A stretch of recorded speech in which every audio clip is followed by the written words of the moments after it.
Breaking news this morning, a fire destroyed the home in Broken Arrow where 5 members of the Bever family were killed. Roxana Sikorsky and her ex-boyfriend tried to kill her family the night of October 17, 2014. You know, if we dive into the records of crime history, we'd stumble upon some pretty spine-chilling and puzzling offenses. There's something particular about the ones involving juvenile offenders that makes you want to scratch your head. I mean, most young folks are seen as innocent souls that wouldn't hurt a fly, right? These kids deserve a second chance. The children of prisoners, the silent victims of incarceration, getting a rare opportunity. But then there are those exceptions, kids who've taken a darker path, and it makes you wonder, was it their upbringing, the choices they made, or maybe some other mysterious factors? Believe me, their deeds and subsequent convictions will leave your jaw on the floor. These stories might even challenge our notions of childhood innocence. So grab some popcorn as we examine the horrific stories of the most feared child prisoners.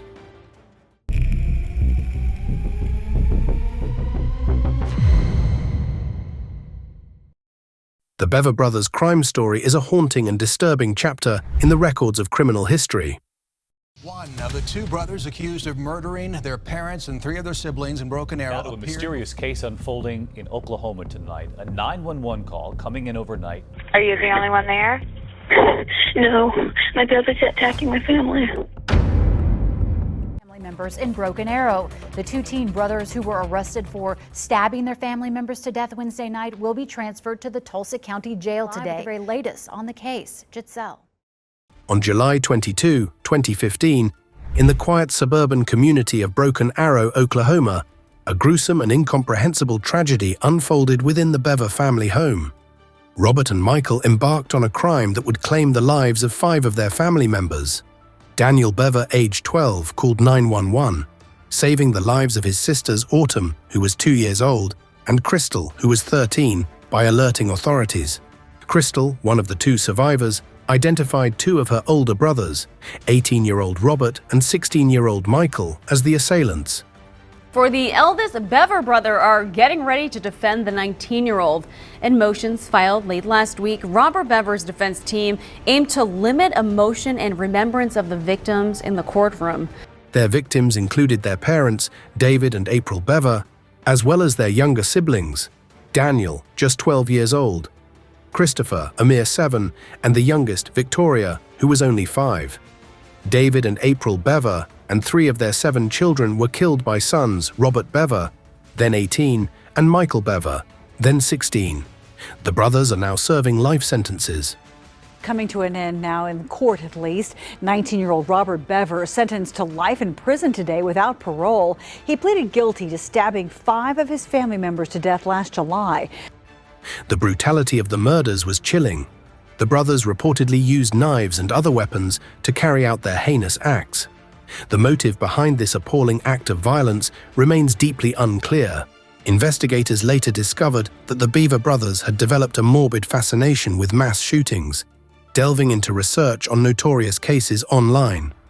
Their ultimate goal appeared to surpass the infamous Columbine High School massacre, a dark and twisted aspiration that left many baffled and horrified. As detectives combed through evidence, they stumbled upon disturbing journals and writings penned by the brothers.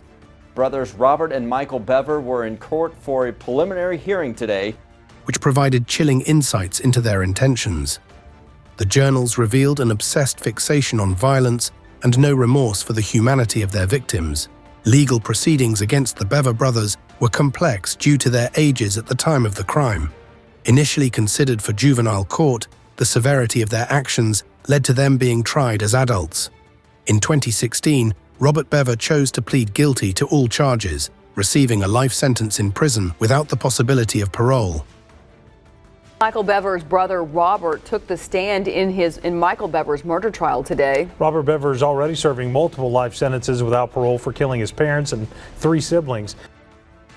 David Bever, however, opted for a trial in 2017 and was subsequently found guilty, sharing the same grim fate as his brother.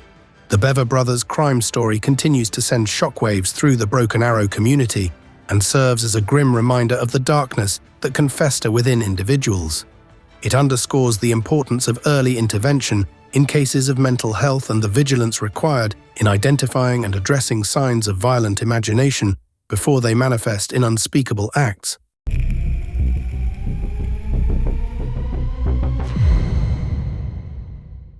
The name Amarjit Sada stands out as a chilling and very disturbing anomaly. Born in the small village of Musahri in the Indian state of Bihar in 1998, Amarjit would grow up to become India's youngest serial killer. His story is a dark and disturbing one, a tale that continues to perplex and horrify. Amarjit's descent into infamy began at an alarmingly tender age, around the age of 8. It was during this time that he carried out his first act of unspeakable violence, taking the life of his 6-month-old cousin. This shocking incident went largely unnoticed, attributed to an unfortunate accident. However, the darkness lurking within Amarjit was far from satisfied. Over the next 2 years, he would claim the lives of 2 more innocent victims, both younger than him. These heinous acts of violence sent shockwaves through his quiet village, and suspicions began to mount. How could a child commit such monstrous crimes? The truth gradually came to light when Amarjit's family members discovered his chilling secret. They found the lifeless bodies of his 2 cousins, aged 3 and 8 months, hidden in a nearby field. It was a gruesome and heart-wrenching scene that defied belief. Amarjit, when questioned, confessed to his crimes with an eerie calmness. His motives remained shrouded in mystery. Some speculated that he was possessed by evil spirits, while others believed he may have been influenced by violent media. Regardless, he was too young to be prosecuted under India's legal system, which prohibits the trial of children under the age of 7. Instead, Amarjit was sent to a children's home for rehabilitation and psychiatric evaluation. The case ignited a nationwide debate on the nature of childhood criminality and the importance of early intervention in cases of disturbed children. As time passed, Amarjit's story faded from the headlines, but the questions it raised lingered. What could drive a child so young to commit such heinous acts? Did he truly understand the gravity of his actions? And could there have been any way to prevent this descent into darkness? Amarjit Sada's tale is a cautionary alarm, prompting us to be vigilant in recognizing signs of distress in children and seeking help before it's too late.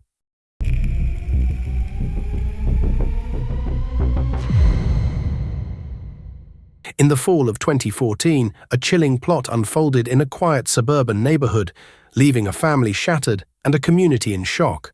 Roxana Sikorsky, a seemingly ordinary 15-year-old girl at the time, found herself at the center of a gruesome crime that would forever alter the course of her life. 15-year-old girl and her 23-year-old boyfriend accused of plotting to kill the young Detroit area girl's family. Roxana's descent into darkness began when she crossed paths with Michael Rivera, a 22-year-old boy with a troubled past.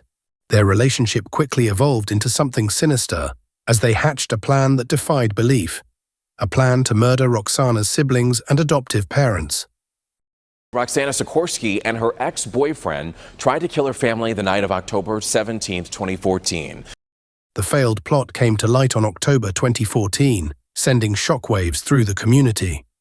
The authorities swiftly intervened, apprehending Roxana and Michael before their sinister plan could be carried out. The consequences of their actions were dire, with Roxana facing a lengthy prison sentence. As the courtroom drama unfolded, emotions ran high. Lorene Sikorsky, Roxana's mother, pleaded with the judge for mercy on her daughter's behalf. She pointed a finger at Michael Rivera, placing blame for the heinous plot squarely on his shoulders. Lorene argued that Roxana was in desperate need of continued psychological help, implying that she had fallen under the influence of her older, manipulative boyfriend. Inside the courtroom, Roxana herself faced the harsh reality of her actions.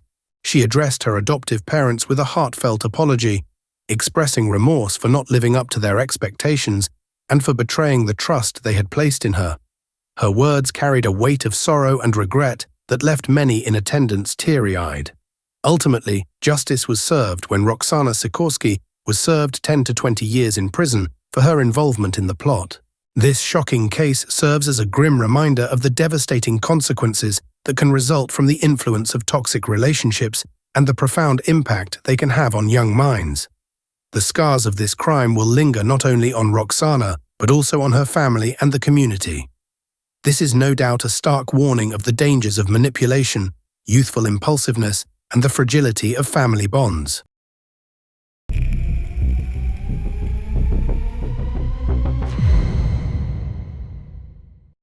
Actor Ryan Grantham, known for his roles in TV and film, was sentenced to life in prison for the second-degree murder of his mother, Barbara Waite, in 2020. The 24-year-old shot her in the back of the head while she played piano, later recording a video confessing to the crime. Shockingly, the next day, Grantham loaded his car with weapons and Molotov cocktails, planning to attack Canadian Prime Minister Justin Trudeau. However, he changed his mind and turned himself into the Vancouver police.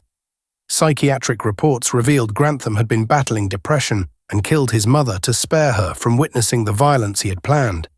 His sentence includes no parole eligibility for 14 years, a grim reminder of the tragic consequences of untreated mental health struggles. Ryan Grantham, known for roles in Riverdale and Diary of a Wimpy Kid, shocked everyone when he was convicted for murdering his own mother. Do you think his mental health struggles should have been given more consideration during sentencing?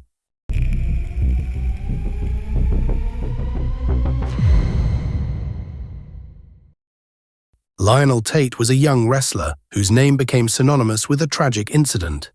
Back in 1999, on July 28, at the age of 12, he was involved in a wrestling match with 6-year-old Tiffany Unick, which ultimately led to her death. The match took place in Tate's home in Florida while he was babysitting Tiffany. Lionel Tate, who was much larger and heavier than Tiffany, attempted wrestling moves on her, imitating what he had seen on TV. Tragically, one of these moves went wrong, and Tiffany was fatally injured. Lionel Tate's trial became a national sensation. He was charged with first-degree murder, and his case raised difficult questions about the line between child's play and criminal actions. Tate's defense argued that he didn't intend to harm Tiffany and that it was just an accident. On the other side, the prosecution maintained that the severity of Tiffany's injuries indicated that Tate's actions were not accidental, but rather a result of extreme force. They argued that he should be held accountable as an adult while maintaining that his actions were so severe that they warranted murder charges. In 2001, Lionel Tate was convicted of first-degree murder and sentenced to life in prison without the possibility of parole. He became the youngest American to receive such a sentence for murder in over a century. The case sparked a debate about the criminal justice system's treatment of minors and whether Lionel Tate should have been tried as an adult. Many believed that his young age and limited understanding of the consequences should have been taken into account. In 2004, after spending 3 years in prison, Lionel Tate's sentence was overturned on appeal, and he was released with 10 years of probation. Unfortunately, Tate's dreams of becoming a professional wrestler would be thwarted as a result. The case of Lionel Tate and Tiffany Unick remains a tragic and thought-provoking example of how the legal system grapples with the complexities of youth, intent, and accountability in criminal cases involving children. Nonetheless, justice must be served. It's easier to conclude, except we find ourselves in the shoes of the victims.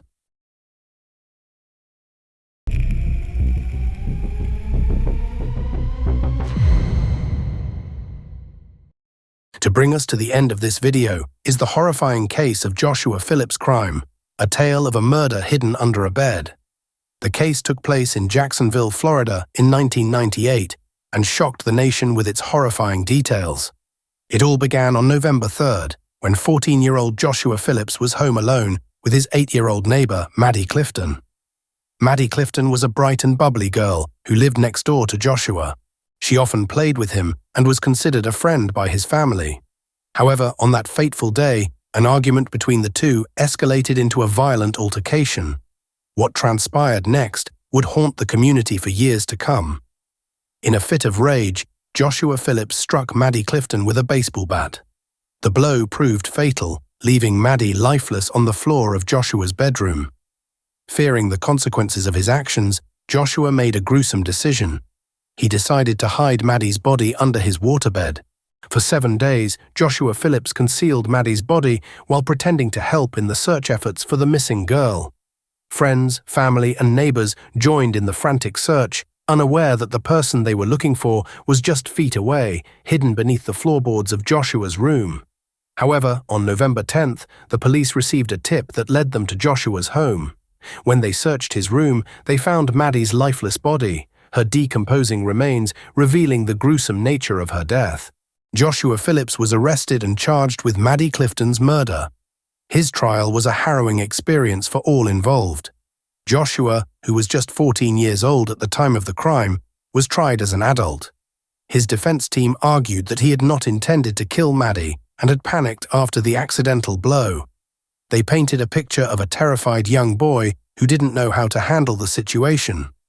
On the other hand, the prosecution portrayed Joshua as a cold and calculating murderer who had taken extreme measures to hide his crime. The fact that he had concealed Maddie's body for a week added weight to their argument. He was found guilty of first-degree murder and sentenced to life in prison without the possibility of parole. The case raised numerous questions about the juvenile justice system, as many wondered whether a 14-year-old should be tried as an adult, given the unique circumstances of the case. Thanks for watching. See you in the next video.